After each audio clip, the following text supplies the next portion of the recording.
불가능할 것만 같던 인도 시장에서 1위를 차지하면서 넷플릭스 오징어 게임은 전 세계 오징어 게임 광풍을 몰고 왔습니다. 이 드라마는 단순한 콘텐츠 역대 최고 시청률을 넘어 전 세계 8,200만 명이 시청하면서 각계각층에서 폭넓은 인기와 파급력을 이끌어내고 있는데요. 최근 넷플릭스는 미국 증시에서 사상 최고치를 기록했는데 블룸버그 등의 해외 언론은 이 모든 것을 가능하게 한 것도 오징어 게임이라고 분석하고 있습니다. 그렇다면 넷플릭스의 성장을 이끈 원동력이 실제로 오징어 게임이었을까요?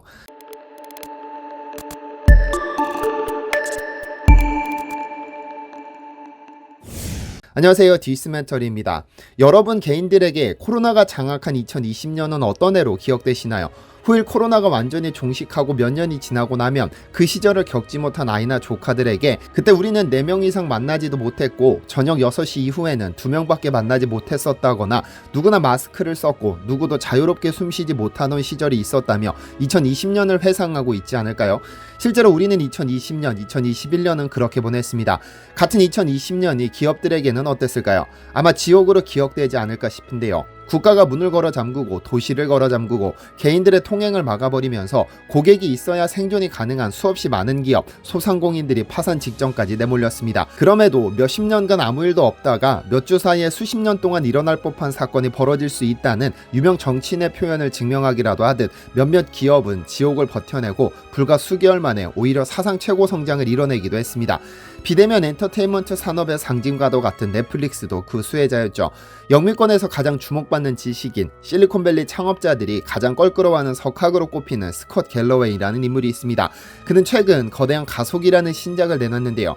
출판과 동시에 뉴욕타임스, 파이낸셜 타임스, 이코노미스트 등의 극찬을 받은 것은 물론 코로나 기간에 출간된 도서 중 가장 많은 독자 리뷰가 달린 최고의 화제작이었죠. 그는 코로나가 초래한 가장 결정적인 영향을 속도라고 주장했습니다. 코로나가 일부 기업의 사업 트렌드를 바꾸기도 했지만 무엇보다 사회에 존재하는 역학관계를 놀라울 만큼 빠르게 바꾸고 있다고도 했죠. 실제로 2020년 8월 애플은 미국 증시 사상 최초로 시가총액 2조 원을 돌파했는데 이는 불과 5달 전 코로나로 인한 사상 최악의 증시 폭락을 경험한 지 5개월 만에 달성한 기록이죠. 애플의 시가총액이 1조 달러를 돌파할 때까지 걸린 기간이 42년이라는 사실을 감안했을 때 얼마나 빠른 속도로 상승했는지 알 수 있습니다. 비단 애플뿐 아닙니다. 구글, 아마존, 페이스북, 마이크로소프트 등의 공룡 기업은 2020년 중반에만 시총 1조 1000억 달러 이상 증가했고 미국 전자상거래업계는 3월부터 단 8주 만에 10년치 성장을 이뤄냈죠. 갑작스럽게 닥친 코로나는 개인의 삶은 물론 사회와 비즈니스 사회의 변화도 10년씩 앞당겼는데요. 교육시장에서 원격 교육은 기본이 됐고 사업의 판도에서는 승자가 독식하는 경향이 뚜렷해졌습니다. 이렇게 빠른 속도로 변화하는 사회에서 미래를 예상하는 일은 불가능해졌고 너무 빨리 변하는 세상 속에서 모두가 넋을 잃은 마당에 이후의 세계가 코로나 이전으로 돌아가는 것은 불가능해졌습니다. 누구도 피해갈 수 없는 거대한 가속이 강타한 세상에서의 생존 전략을 고민하는 분들이라면 숙독하시기를 추천드립니다. 어쨌든 이런 코로나 상황에서 가장 많은 덕을 본 기업은 아무래도 넷플릭스라는 기업이 아닐까 하는데요. 얼마 전 오징어 게임이 대박나면서 방송된 83개 국가에서 1위를 차지하면서 다시금 큰 주목을 받았었죠. 1998년 온라인 DVD 대여업체로 출발한 넷플릭스는 초창기 구독자들에게 택배로 무제한 DVD를 제공하는 서비스를 시작으로 현재에 이르렀습니다. 2002년까지 70만 명의 고객을 확보하더니 2005년 무려 360만 명이 넘는 가입자가 넷플릭스로부터 DVD를 대여했죠.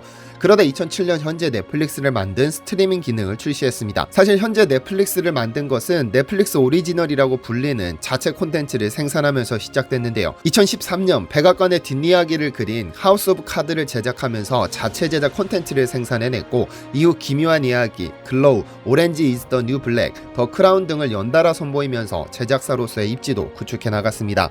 한국에서 본격적으로 넷플릭스가 알려진 것은 2015년입니다.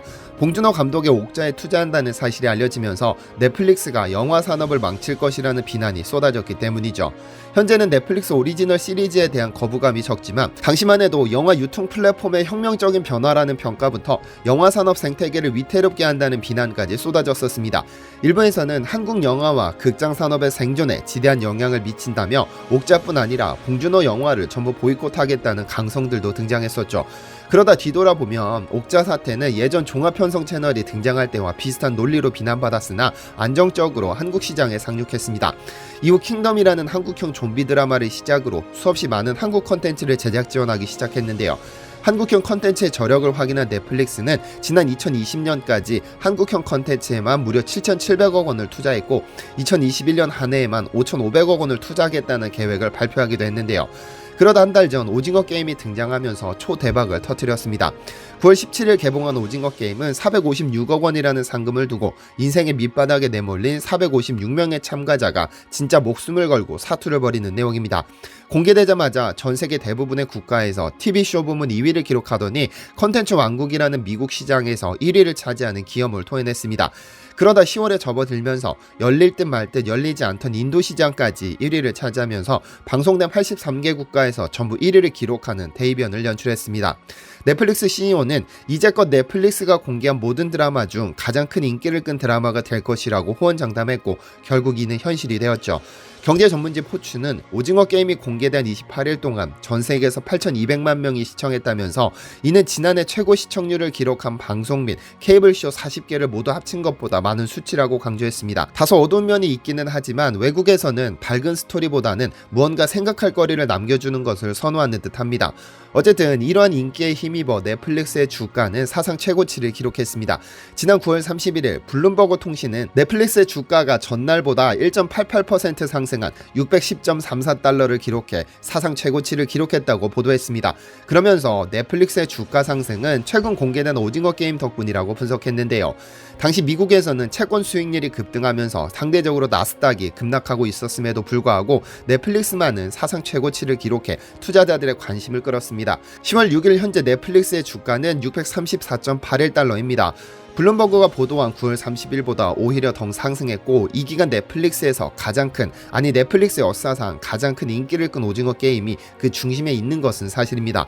그리고 넷플릭스의 가장 큰 목표이자 존재 이유인 유료 가입자 수에서도 대단한 성장이 기대됩니다.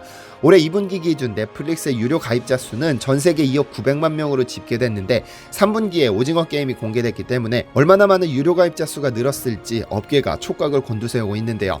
그럼에도 넷플릭스는 올 2021년에만 한국 콘텐츠에 5,500억 원을 투자하는 광폭 행보를 보였음에도 유독 한국에서는 좋은 평가를 받지 못하고 있습니다. 크게 두 가지 이유인데요.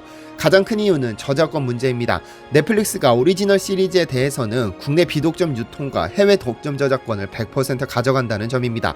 제주는 곰이 부리고 돈은 대놈이 번다는 비판이 나오는 배경이죠. 일각에서는 이를 두고 플랫폼의 힘이라고 평가합니다. 한국 드라마가 외국에서 열풍을 불러온 사례는 이미 2000년대부터 목격됐었지만 이러한 현상은 일본, 중국 및 아시아권에 한정됐었습니다만 오징어 게임은 전 세계 83개국에 동시에 공개됐습니다. 넷플릭스라는 기업이 있었기 때문에 가능했죠. 그런데 넷플릭스는 유튜브와 같이 모두에게 오픈된 것이 아니라 소수의 선택된 작품에게만 제작 지원을 하죠. 그래서 사장될 뻔한 훌륭한 작품들이 넷플릭스의 지원을 받아 작품으로 빛을 보기도 하고 실제로 오징어 게임도 황동혁 감독이 2009년경에 시나리오로 완성했지만 10년도 지나서 그 빛을 본 케이스입니다. 국내 방송사들이 장르물에 대해 벽을 세워두는 바람에 모든 작품이 세상으로 나올 수는 없는 것입니다. 오징어 게임 역시 전 세계 83개국에서 1위를 차지하면서 신드롬에 가까운 인기를 끌고 있지만 정작 저작권자인 황동혁 감독은 추가적인 수익을 얻을 수 없는 것이 사실이기는 합니다. 여기에 저작권이 없어 시즌을 이어가는 것도 영화나 해외 리메이크의 권한도 없어지기도 하죠. 그런데 이에 대한 비판은 개인의 몫이겠지만 넷플릭스의 역할을 무시할 수는 없습니다. 책상 한 귀퉁이에서 사장될 뻔한 작품에 수백억을 투자하고 자신들의 플랫폼에 공개하기까지 넷플릭스가 가만히 앉아 불구경만 하는 것은 아닙니다. 만약 오징어 게임의 성공을 넷플릭스가 모두 취한다는 것이 부당하다는 의견이 설득력을 얻으려면 오징어 게임이 망하면 그 책임도 모두 국내 제작사가 부담해야 하는가에 대한 명확한 답을 할 수 있어야 합니다. 두 번째로 비난받는 이유는 망 사용료에 대한 부분입니다. 오징어 게임에 등장하는 게임 중 구슬치기 게임이 있습니다. 구슬로 구슬치기를 하든 홀짝을 하든 벽에 던져 가까이 붙여 승자를 결정하든 마음대로 구슬을 활용해 승부를 겨루는 게임이었죠. 이 게임 중 일남을 속여 승리를 챙긴 기훈에게 일남은 명대사를 남깁니다. 그럼 자네가 날 속이고 내 구슬 가져간 건 말이 되고? 라는 대사입니다. 그런데 이 대사가 묘하게도 현재 넷플릭스에게 적용되는 상황입니다. 오징어 게임의 전 세계적인 히트로 넷플릭스가 미소 짓고 있을 때 그 뒤에서 피눈물을 흘리는 기업들이 있습니다. 바로 국내 통신사들인데요. 오징어 게임 등의 인기에 힘입어 폭발적으로 증가한 트래픽 비용을 고스란히 국내 통신사가 감당하기 때문입니다. 넷플릭스가 국내에서의 망 사용료를 지불하지 않으니까요. 통신업계에 따르면 넷플릭스에 대한 관심이 폭발적으로 증가하면서 2018년 50GBps에서 올 9월 기준 1200GBps로 24배 폭증했습니다. 넷플릭스가 발생시키는 트래픽이 폭발적으로 증가한 것이 확연합니다. 그런데 인터넷망의 경우 대규모 초기 투자, 망 유지 관리 및 확대 등의 상당한 비용이 들어가는데 넷플릭스는 한국에서 망 사용료를 지불하지 않고 있는 상황입니다. 약 1000억 원 수준으로 집계된 망 사용료를 지불하지 않으면서 얼마 전에는 과기정통부 장관까지 나서서 입법 필요성을 제기하기도 했는데요. 그런데 이 부분에 대해서는 의견이 분분한 상황입니다. 일각에서는 넷플릭스 때문에 손해본다면 넷플릭스 접속을 막으면 되는 것 아니냐는 의견부터 망은 고객들이 사용하는 거지 넷플릭스가 사용하는 게 아니라는 의견, 망 사용료는 이미 핸드폰이나 인터넷 가입자들이 낸 상황인데 고객한테도 받고 회사한테도 받으려는 건 도둑놈 심보 아니냐는 비판이 많습니다. 뿐만 아니라 넷플릭스한테 망 사용료를 받으려면 고객들 요금을 낮춰줄 수 있나 하는 의견, 그리고 무제한 요금제를 쓰는 핸드폰 사용자가 특정인에게 전화를 많이 걸었다고 해서 그 특정인이 트래픽 비용을 내는 것이 논리에 맞느냐며 넷플릭스를 옹호하는 의견이 지배적입니다. 물론 이 분야의 전문가가 아니기 때문에 감정을 배제하고 본다면 만약 넷플릭스가 망 사용료를 낸다면 아무 일도 일어나지 않을 것으로 보입니다. 다만 넷플릭스 측에서 망 사용료를 서비스 가격에 포함시킬 것이고 넷플릭스의 이용 가격이 더 높아질 것은 예측할 수 있습니다. 망 사용료를 받는다고 해서 통신사가 소비자들의 이용 요금을 낮춰주지 않을 것도 알 수는 있습니다.